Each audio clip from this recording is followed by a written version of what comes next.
Alice Weston didn't follow any religion or belief system. As an atheist, he saw the world through a rational lens, placing his trust in science, logic, and personal experience rather than religious teachings or doctrines. This worldview had taken root early in his life, shaped largely by the upheavals of his childhood. When Alice was still a young boy, his parents' marriage fell apart. His mother left their family home and turned away from their shared life, drawn to a Christian man she had met. She embraced his faith, converted to Christianity, and started a new chapter with him, leaving behind Alice and his father. For Alice, this abandonment cut deep. His mother's departure wasn't just a physical loss, it represented a betrayal of their family and the life they had built together. Alice's father, devastated by the loss of his wife, struggled to hold things together. The emotional toll was immense. Nights were often filled with the sound of muffled sobs as his father tried to come to terms with her choice. It was painful for Alice to witness the man who had once been strong and steady reduced to such grief. This struggle weighed heavily on Alice's own young mind, leaving him to grapple not only with the absence of his mother, but also with a growing bitterness toward the faith she had embraced. Over time, Alice's resentment toward Christianity deepened. For him, it wasn't merely a rejection of religious doctrine, it was personal. The faith his mother had chosen over their family became a symbol of abandonment and betrayal. He came to associate Christianity with the hurt and instability that followed his mother's departure.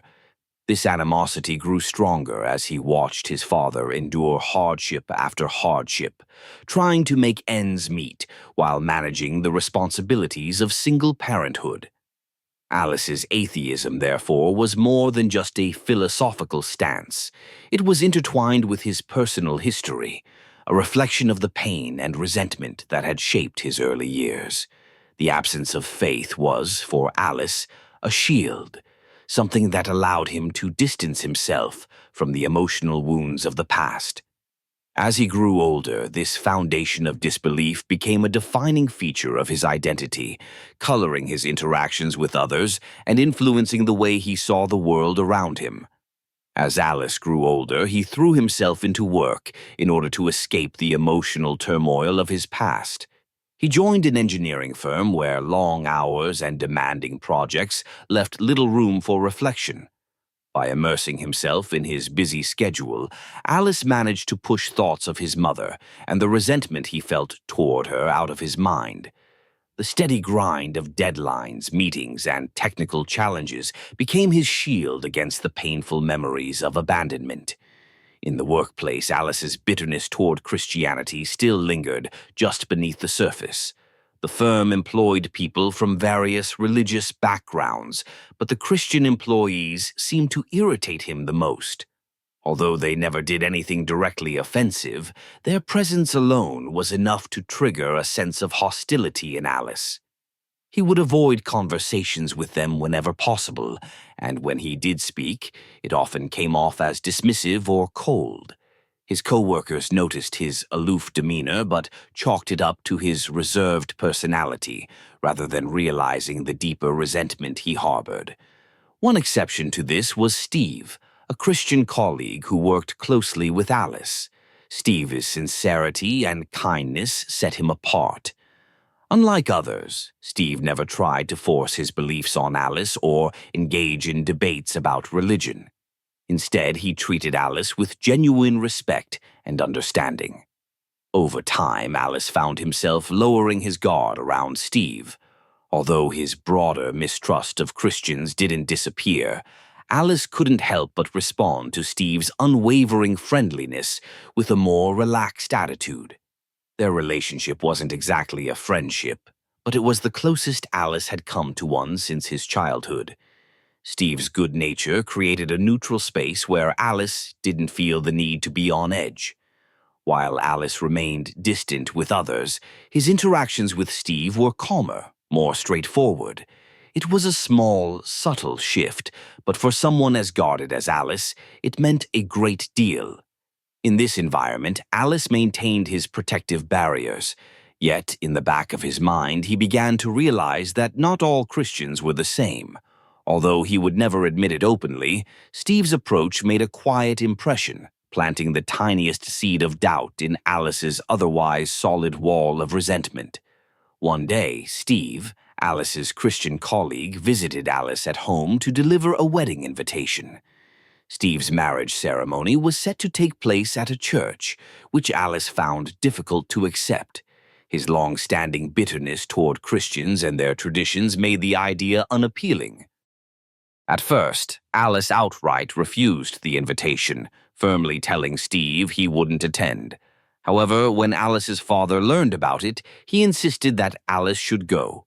His father saw it as an opportunity for Alice to step outside his narrow view and show some goodwill, even if only for a few hours. Alice resisted the idea, arguing back and forth, but his father's persistence finally broke him down. Reluctantly, Alice agreed. On the wedding day, Alice delayed as long as he could. He arrived at the church late, his reluctance weighing on him.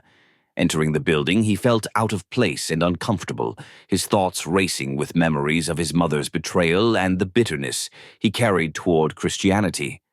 As he scanned the crowd, Alice's eyes landed on Steve, who was standing with his mother. Steve looked genuinely happy, and for a moment, Alice felt a pang of something unexpected, perhaps guilt or regret.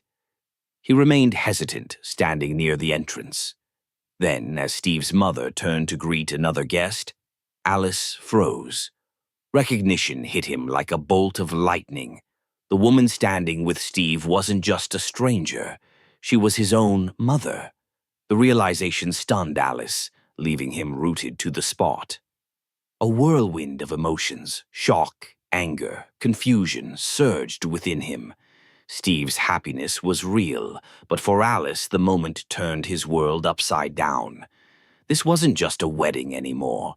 It was the unearthing of a painful connection he had never anticipated, shaking the foundations of his already fragile emotions. Alice remained frozen, his mind racing. The woman he had been staring at wasn't just any guest. It was his mother. The same mother who had left him as a child to embrace Christianity and start a new life. Before Alice could fully grasp what was happening, Steve noticed him standing there and immediately came over. Steve was delighted to see Alice, smiling warmly and expressing gratitude that Alice had come to the church despite his reservations. Steve assumed that Alice had pushed aside his bitterness to support him on his special day. Alice, however, was too stunned to respond. His shock was so profound that it seemed to glue him to the floor. He couldn't form a single word, and his mind was spinning. Realizing that Alice wasn't moving, Steve gently took his arm and led him forward. He brought Alice to his mother, introducing her with pride. "This is my mother," Steve said, smiling. But as soon as Steve's mother turned to face Alice, her own expression changed. Recognition dawned on her face, and she too became still, her smile fading into disbelief. A heavy silence settled over the three of them. The atmosphere in the room shifted as the two worlds collided. It was a moment that neither Alice nor his mother had anticipated. Steve, still smiling, was unaware of the underlying tension. To him, it was a happy introduction, but for Alice, it felt as if the past he had spent years avoiding was suddenly staring him in the face. His mother's presence and the shocking realization that Steve was his stepbrother brought old wounds rushing back, leaving Alice speechless and overwhelmed. As the weight of the moment pressed down on him, Alice felt his emotions spiral out of control. All at once, he was consumed by memories of his childhood, his mother walking out, his father's endless sorrow, and the feelings of rejection that had haunted him for years. The joy and celebration of the wedding around him faded into the background as anger took hold. Steve, noticing Alice's sudden stillness, gently called out to him, but Alice snapped. He began shouting, his voice echoing through the church. People turned, startled by the outburst, unsure of what was happening. Alice's buried pain had erupted, and he was no longer holding anything back. His screams were raw, fueled by a lifetime of resentment and confusion. The happy atmosphere quickly gave way to tension and concern as all eyes were now on Alice. In the midst of his rage, Alice's gaze landed on a large cross displayed prominently at the front of the church. He felt a surge of fury that he couldn't contain. Without a second thought, Alice stormed toward it, ignoring the calls and gasps of the wedding guests. Once he reached the cross, he spat on it, his anger boiling over into this one defiant act. The reaction was immediate. Gasps of shock filled the room, followed by murmurs of disbelief and even a few cries of distress. Members of the congregation looked on with a mix of outrage and sorrow. Steve's joy turned to horror as he witnessed his colleague's actions. But Alice didn't care. In that moment, he felt his anger justified, blind to the pain he was causing to those around him. As Alice stormed out of the church, his mind remained in turmoil. The anger that had overtaken him inside the building still churned within. He could hear the distant murmurs of shocked wedding guests, but he paid no attention. All he could focus on were the years of bitterness and loss that had suddenly resurfaced. The childhood memories came flooding back. His mother leaving, his father's tears, and the sense of abandonment that had shaped his life. Each thought only fueled his rage. The image of his father crying at night was seared into his mind. He recalled the countless evenings when his father's quiet sobs echoed through their home. The man who had once seemed unshakable was reduced to sadness and heartbreak. Alice had tried to ignore it back then, but now the memory was impossible to push aside. It only deepened his resentment toward his mother and, by extension, the faith she had chosen. Just as Alice started walking away from the church, he suddenly froze. A voice, low and deliberate, seemed to come from nowhere. "You shouldn't have done that," it said. The words were calm, yet filled with an unmistakable sense of warning. Alice stood still, unsure whether someone nearby had spoken or if it was just in his head. The voice continued, "You'll have to pay for that sooner than you think." For a moment, Alice felt a chill run through him. The rage that had consumed him seemed to waver. The warning sounded strange, almost otherworldly, but he quickly shook it off. He was too furious to dwell on it. He clenched his fists, took a deep breath, and continued walking, determined to leave the church and everything it represented far behind him. Alice stormed away from the church, his anger still burning brightly. Climbing into his car, he slammed the door and started the engine with a shaky hand. The events inside the church swirled in his mind. The shocking sight of his mother, the tension that erupted, and his own public display of rage. He couldn't seem to calm himself down, and his foot pressed heavily on the accelerator. Within moments, Alice was speeding recklessly through city streets. He barely noticed the world outside his car, his focus consumed entirely by his fury and the thoughts of his troubled past. The engine roared as the speedometer climbed, but Alice didn't care. Each memory, his father's heartbreak, his mother's absence, drove him faster and faster. The pavement blurred beneath the wheels, and his knuckles whitened as he gripped the steering wheel tighter. It wasn't until the car hit over 200 kilometers per hour that Alice realized he was well beyond the safe limit, especially in a crowded urban area. He tried to steady his breathing, but the flood of emotions made it difficult to think clearly. Suddenly, he saw a red light ahead and slammed on the brakes. But nothing happened. The pedal gave no response. His brakes had failed. A rush of panic overwhelmed him. Alice tried pumping the pedal, jerking the wheel, anything to regain control. But the car wasn't slowing. Instead, it continued hurtling forward, weaving dangerously between other vehicles. He shouted for help, though there was no one to hear him. The city around him seemed to disappear as the inevitability of a crash loomed closer. In a heart-stopping instant, Alice lost all control. The car careened off the road, flipping several times before coming to a violent halt. The sound of twisting metal and shattering glass filled the air. Smoke began to rise from the engine, and just moments later, a deafening blast rocked the wreckage. As the fire grew, onlookers rushed to the scene, their faces pale with shock. The accident had left the once furious and defiant Alice in a state of complete devastation.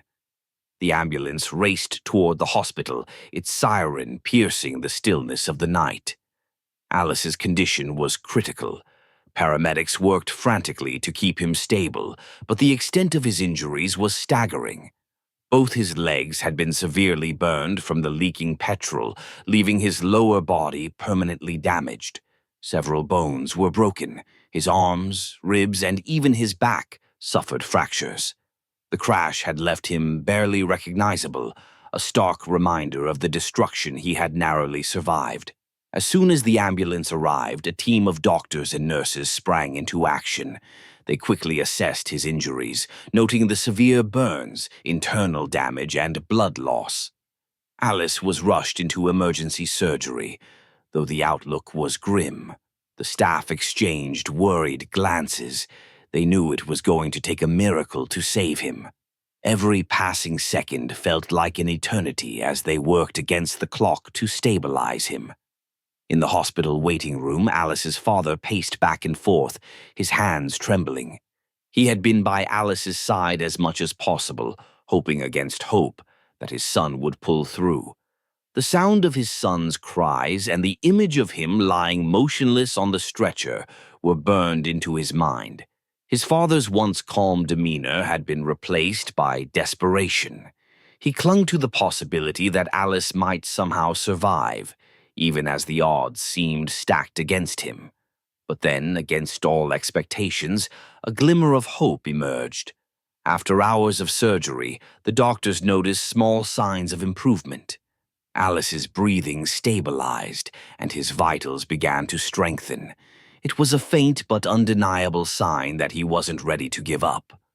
The medical staff exchanged looks of disbelief, and even his father paused, daring to hope for the first time since the accident. Despite the extensive injuries and the long road ahead, Alice was alive, a testament to the resilience of the human body and spirit. Weeks after the accident, Alice lay in his hospital bed, his body frail and motionless. Bandages and braces covered nearly every part of him, making even the smallest movements impossible. He relied entirely on his father and the medical staff to adjust his position, feed him, and attend to his needs, with his father temporarily out to speak with the doctors. The hospital room was eerily quiet. As night fell, the calm atmosphere began to shift. The room's lights flickered once, then went out entirely, plunging everything into darkness. Alice, startled, tried to lift his head, but the restraints and his injuries held him in place.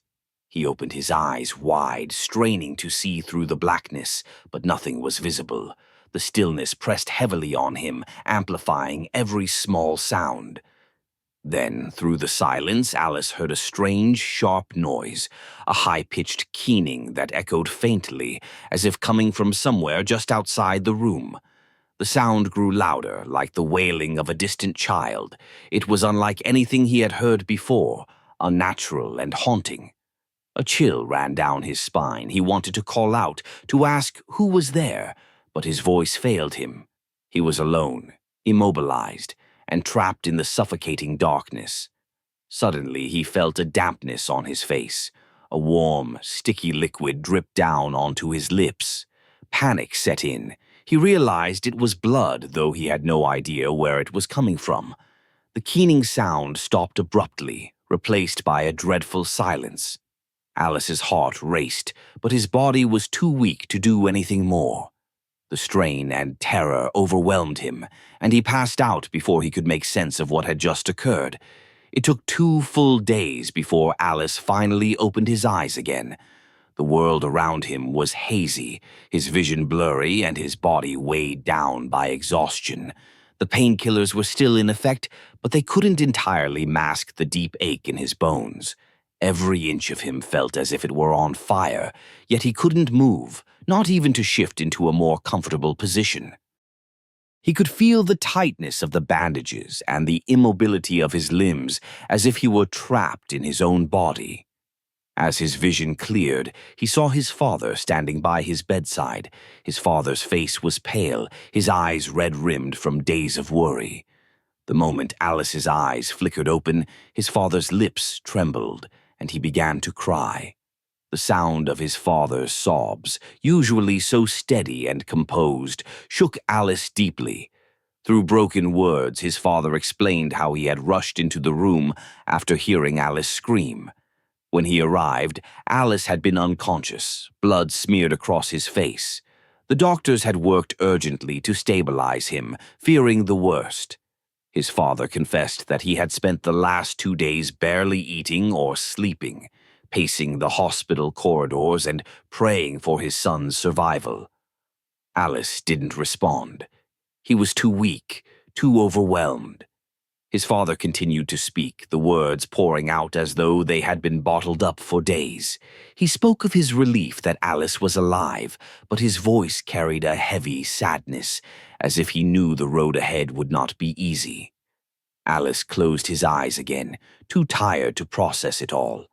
For now he could only endure the pain and listen to his father's grief-stricken voice. A month had passed since Alice's terrifying experience in the hospital room. Though his injuries were slowly healing, he remained confined to his bed. With each passing day, Alice grew more accustomed to the faint hallucinations and inexplicable sounds that seemed to plague him. What once sent him into fits of fear now only caused a weary resignation. He dismissed these occurrences as products of his trauma, and he simply waited for them to end. But then, one day, a different impulse overtook him. Alice found himself alone in his room. His father had stepped out for some errands, and the nurses wouldn't be back for hours. At first, the solitude was peaceful, but soon a strange restlessness set in. Something he couldn't explain began to gnaw at his mind, a pressure that urged him to act. He resisted at first, clenching his fists and trying to think of anything else, but the feeling only grew stronger. It was as if an unseen force compelled him toward the nearby medical supplies. His hand trembled as he reached for the scissors resting on a tray. He told himself to stop, to put them down, but his grip tightened as if his hand were no longer under his control. Slowly, he raised the scissors toward his side, the pressure in his mind building with each passing moment. Then, as if pulled by an invisible string, he pressed the blade against his skin. The pain was sharp and immediate, a burst of agony that made him cry out. Blood began to flow, staining the bandages that still covered his body. Alice's scream echoed through the room as he realized what he had done. He dropped the scissors, his hand shaking violently. The moment was over as quickly as it began, leaving him alone, bleeding and filled with horror at his own actions. Alice's latest ordeal left him weaker than ever. The blood loss had been severe, and even though the doctors had managed to stabilize him, his strength was almost entirely gone. His father, deeply shaken by what had happened, began to believe that Alice's suffering wasn't just physical. It was something greater, something spiritual. Although he had never been religious himself, Alice's father found himself considering the possibility that the string of horrors his son endured was no mere coincidence. Perhaps he thought it was all tied back to the moment Alice spat on the cross. One evening, sitting at Alice's bedside, his father voiced these thoughts aloud. He told Alice that he believed the cross incident was the turning point, that it had brought about these misfortunes. Alice, too tired to argue, quietly agreed. When his father suggested they seek help from the church, Alice was hesitant. But he was too drained to resist, and he nodded faintly. He would meet with the church's father if it meant even a chance at relief. The next day, Alice's father brought the father of the local church to the hospital. The man was kind and gentle, his presence calm and steady. As he entered Alice's room, he took one look at the frail figure in the bed, and his expression softened. Sitting beside Alice, he listened patiently as his father recounted the events leading to this point. The father of the church didn't offer judgment. Instead, he focused on understanding the pain Alice had experienced. As they spoke, Alice felt something stir within him.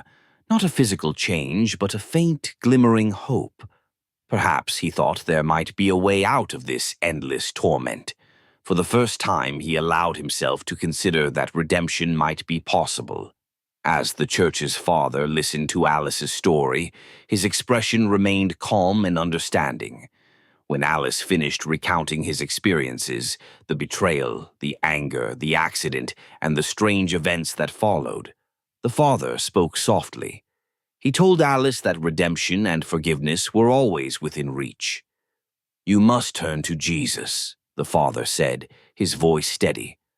"Ask him for forgiveness, not just for what happened at the church, but for the anger and resentment you've carried for so long. Let him help you let go." Alice hesitated. The idea of seeking forgiveness from a figure he had long rejected felt foreign and strange.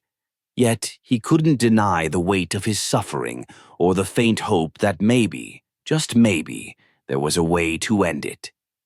The father patiently guided him through the process, explaining that repentance wasn't about humiliation or punishment.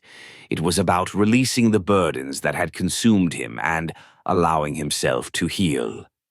With the father's gentle encouragement, Alice closed his eyes. Weak and trembling, he followed the father's words, whispering a simple but heartfelt prayer. He asked Jesus for forgiveness, admitting his anger and acknowledging the pain he had caused. For the first time in his life, Alice let himself feel vulnerable before a higher power. He didn't expect anything dramatic to happen. No bright lights, no sudden miracles. Yet, as the prayer ended, he felt an unfamiliar calm settling over him. In the days that followed, Alice began to notice a shift within himself. The bitterness that had once defined him felt less heavy. Though his physical recovery would take time, his spirit felt lighter. He no longer saw Christians as enemies, and he stopped blaming his mother's faith for the choices she had made. Alice realized that his anger had only prolonged his suffering. Now, having sought forgiveness, he chose to move forward with a new perspective. For the first time in years, Alice felt at peace. He wasn't consumed by rage or despair. Instead, he was ready to start a new chapter, one defined by understanding, forgiveness, and the hope of a better future.